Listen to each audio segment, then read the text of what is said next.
then became a partner, Mr. Howard Thompson. Do you want to introduce yourself? Say a few words, Howard. Hi there, great to see you, Alex. I'm Howard Thompson. I'm a director of Fusion Analytics. We are a data consultancy that help people with marketing planning. So very much data driven. Cool. Now, I can't stop it there. I've got to ask you about this wonderful, beautiful white Scottish terrier that I keep seeing on LinkedIn. So yeah, I also have a dog called Bertie. So Bertie likes to keep me in trouble. So I have most of my time to think when I walk him. So he actually features quite heavily on my social LinkedIn account and things like that. So he's always got a few thoughts to share.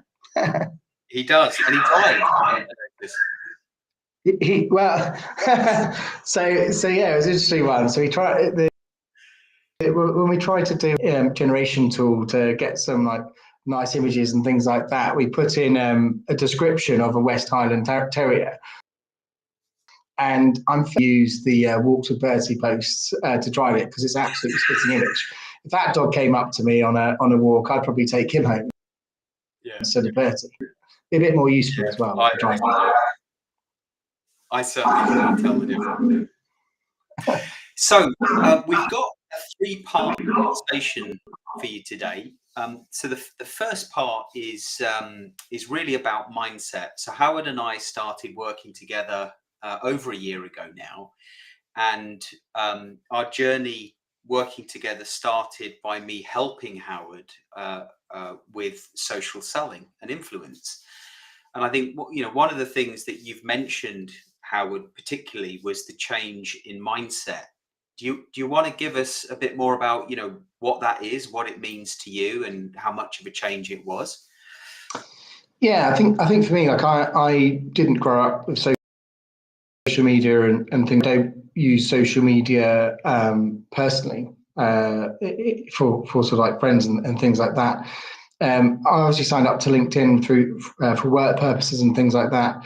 And when I started with Fusion, I'd use it a lot, sort of like as a prospecting tool to connect with people that I largely knew already, but maybe they'd gone to another job and you need their new contact details and things like that. And it's always a good place for that. But when it came to posting, I always thought, you've got to keep it professional. It's got to. I've always wanted, because companies trust us with their entire marketing budgets, which sometimes a portion of their revenues could be a huge number overall. I've always wanted the look of an accountant. So you turn to somebody I trust and need to do, and to build up that sort of like trusted advisor view on where to be. But we'd also then find that we'd get absolutely no engagement from these well thought out white papers and things like that. And it's a real hard one to crack of you think you're doing some great content, but it doesn't want to read, which isn't always. Yeah, and this is we're talking about you representing Fusion Analytics, the CEO of Fusion Analytics, often providing quite in-depth, complex solutions to senior marketers and finance directors. And so your view was, well, why do people want to see me on LinkedIn and not my corporate content that I put a lot of effort into creating? Yeah, from the side of, but you very much want a trusted advisor of where to be and obviously to be taken seriously about the models. I mean, our models that we build in terms of looking at budgets, they process a lot of data, a lot of complexities on the technical side, also a lot of complexities in terms of like statistical modeling. So we've really got to be trusted that we've sort of gone through, dotted the I's and crossed the T's. And people don't have to for that. They sort of want to know that it's been done well. And there's a sort of side. So you always worry about what does that sort of like social aspect bring? Does it ruin your chance taken more seriously in those high? Yeah. And so you thought. So now you've been working on your personal brand. Gertie has made, an appearance. Tell us about how that's really helping. Yeah, so what is interesting. So engaging with you, we did we work with a lot of partnerships, and we would promote some content, and sometimes it's exactly the same content. Three of us would post the same thing, and we'd have similar network sizes, yet they would, and I'd be getting three, and we're thinking, why is that? So we sort of went through the process in terms of the social selling side, where for me, I needed someone to basically twist my arm in terms of like what to change. And it was really interesting to go through the course elements and things like that in terms of saying, well, these people, because who's going to engage on something that's clearly trying to sell to you, which is clearly an advert? What people tend to engage with is people that you have to put some of that personal side things on. So simple things as well, like not just from your company account, but then also lacing in to get people look at your profile, people engaging, and overall, remarkable opened up a lot more conversations to people engage, sort of like that we've worked with, as well as friends, but for friends who can connect you with other, and it's been really interesting to see how. Yeah, it's an interesting one because I'm often told when I'm delivering training, social selling training to clients, that some of their existing network sort of comes to life when they see what they're up to lately, and they are skeptical, let's say, to attribute this effort, this social selling effort, or sorry, those conversations from their existing network to the social selling effort, because they already know them. And actually, if you're not doing this stuff, if you're not putting content out there that makes you stand out from the crowd, those old friends, your existing network, will easily forget you. And so, doing this stuff really brings your existing network to life. I think that's an important point for our listeners to take away.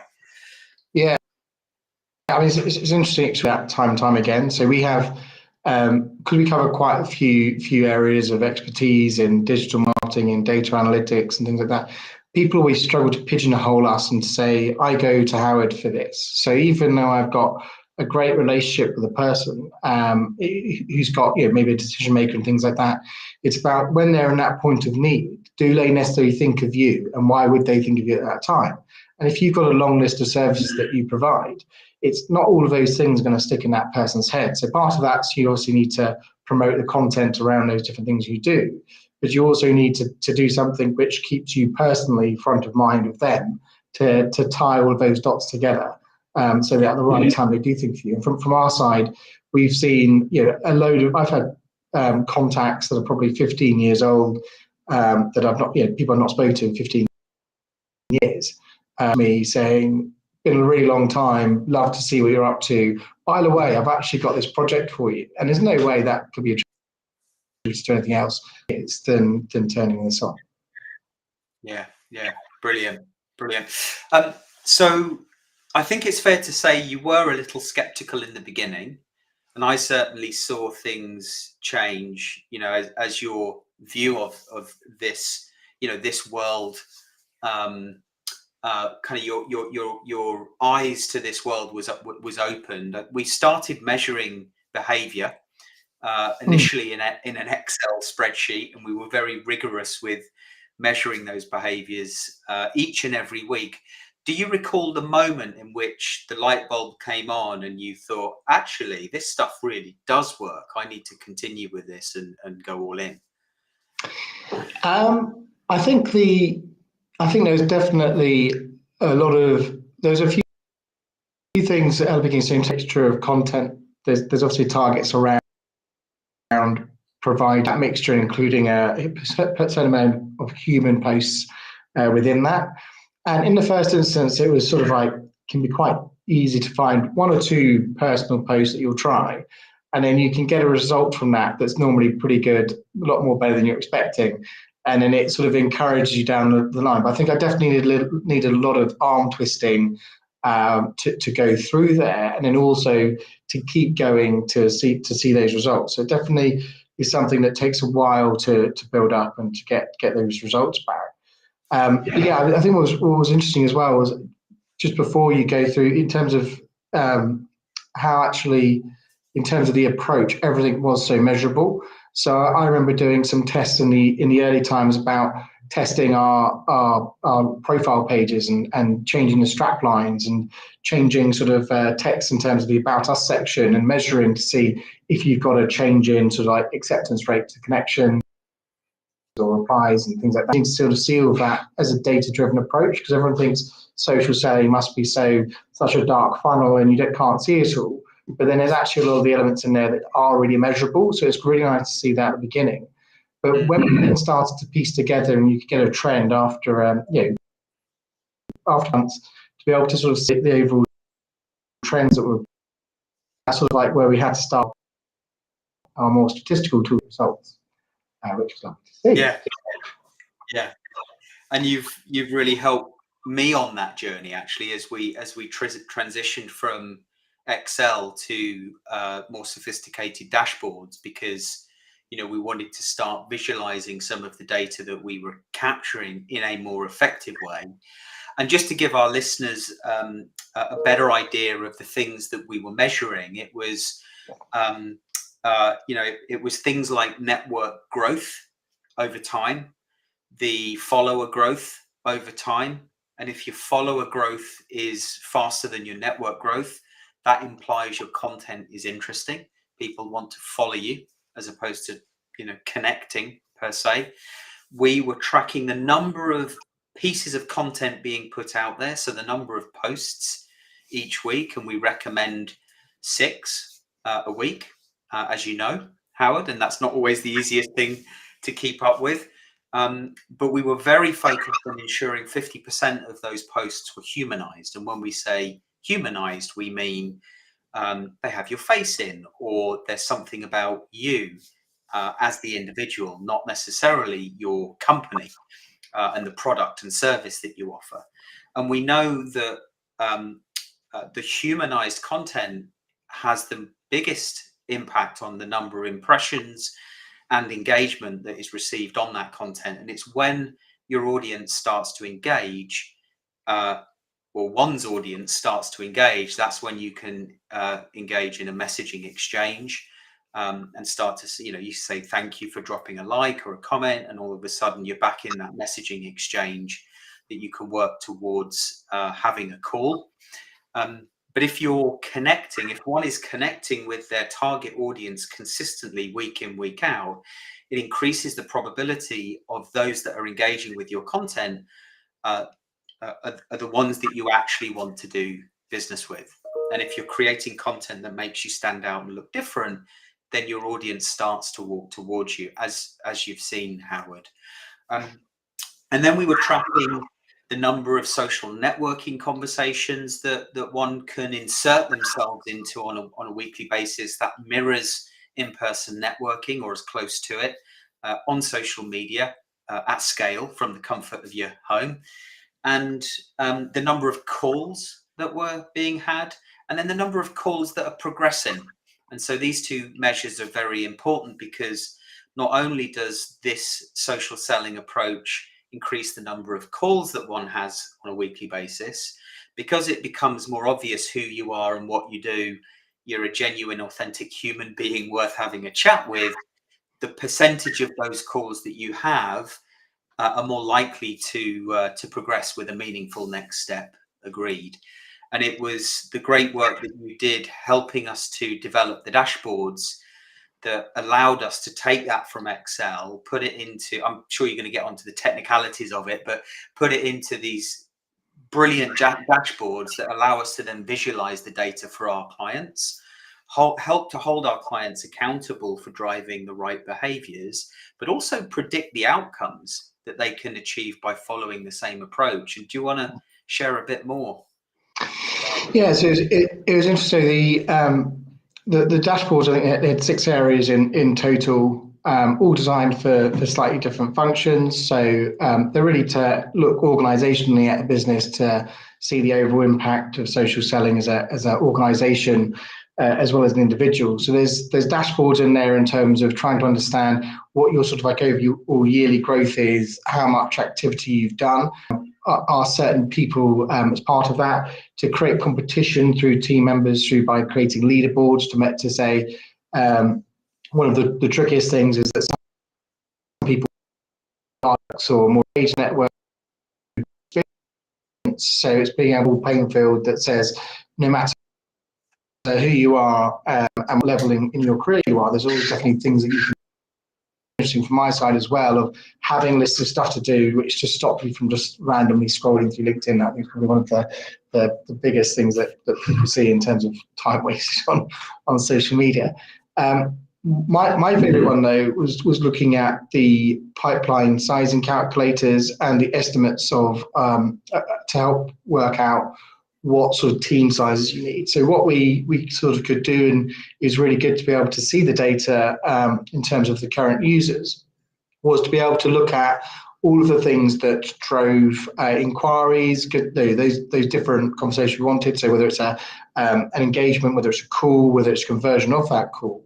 And we could see that all of that sort of built back from doing the core principles in terms of posting the different human content, which led to posting other types of content, in terms of commenting on social media for different actions. All of those drove to more across the board in terms of both call requests and things like that. See from a statistical point of view how sort of like some be. And it's lovely to see that as well being tracked and used within a dashboard. And I think that's where, if you're running ours is comparatively small, but if you're running a larger sales team, it's really important to be able to see what the actual outcome of these things are, what we're asking them to do, are people doing it, where do people need support, and then ultimately knowing that that's going to lead to a positive outcome. Yeah. I think that's really important, because thinking about social selling almost being operationalized across larger sales teams can often be a daunting thought for sales ops, sales enablement teams, because you mentioned it earlier, this notion of dark social. Things are hidden and they can't measure everything. And I would challenge those teams and say, well, look, you can't measure everything on social media, but you can measure the behaviors that, these leading behaviors, these leading measures that increase the probability of driving visibility, driving engagement, securing calls, and calls progressing that then develop into pipeline, and then pipeline into revenue. And so you can measure the things, in my mind, that really matter. And these dashboards provide businesses, teams, individuals with the data points they need to hold themselves accountable for driving the right behaviors on a weekly, daily basis. And for me, provides me with the information I need to coach individuals to be the best that they can be. Yeah. And I think, from prior experience as well, like when you're just trying to do sort of social media on your own, you just think, oh, I'll just post a lot of stuff. You can do through bits, but soon if you're just posting the same, you'll find, think, well, I can't really do anything more on the post. No one's liking on it. What do I do now? And I think that's where the better structure and framework of giving you targets of what you need to be doing. It's not just how it's about commenting, it's about engaging with the audience on a one-to-one basis and trying to, it's really interesting. If you look at some of the changes we've had, I've had people reach out to me saying, well, actually, I feel like I already know you because of your profile changes and things that you've done. Those things that I felt really important and ultimately lead to better conversation when you're talking with people. I think as well, one thing to touch, see, started Fusion before COVID, obviously, and my job then was really to reach out and connect with people. And I'd not days a week, I'd get 4 meetings a day of new and existing, reaching up with people. And I would get a very steady stream of work coming through that. I would be able to go in, we'd quickly be able to identify if there's any sort of chance of products there. We convert around 70% of proposals. So really good, powerful sort of like conversion tool. What we found is get the meetings. Everyone's in London on different days. You can't go to not someone's house, but near someone. It's a little bit creepy. You need another way to up with those other people. And for me, this is the only thing that we found that actually achieves that. Yeah. So, as we kind of move into the final part of this discussion, part 3, and we kind of dig into, what this means to Fusion a little bit more, I think in my mind, there's a couple of things, but I'd love to hear from you, Howard. It's the change in approach and the fact that you can create meetings from the comfort of your own home without having to, juggle around people's diaries. That said, you can't replace in-person meetings. We're not talking about replacing it entirely. We're talking about filling the gap and some. But then there's also what this means to Fusion and your work, the work that you do with other businesses in a business-to-business context. I know you work in both business-to-business and B2C brands. So perhaps you can touch on those two areas. Yeah. So in terms of the the social media aspect is really hard in terms of sort of like going from you meet with someone and they'd be quite willing to do so.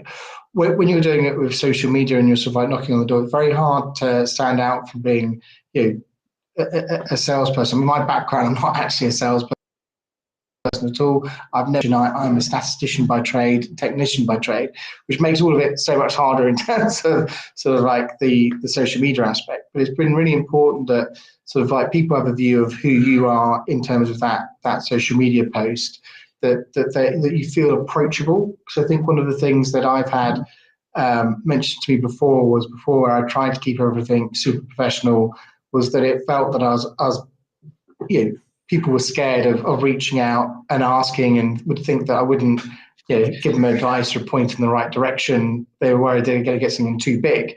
By making it more human, more personal, I think a lot of more people come along and fired that question at me, reached out to talk about something in particular, and they've not necessarily been scared that they're going to be chased down back.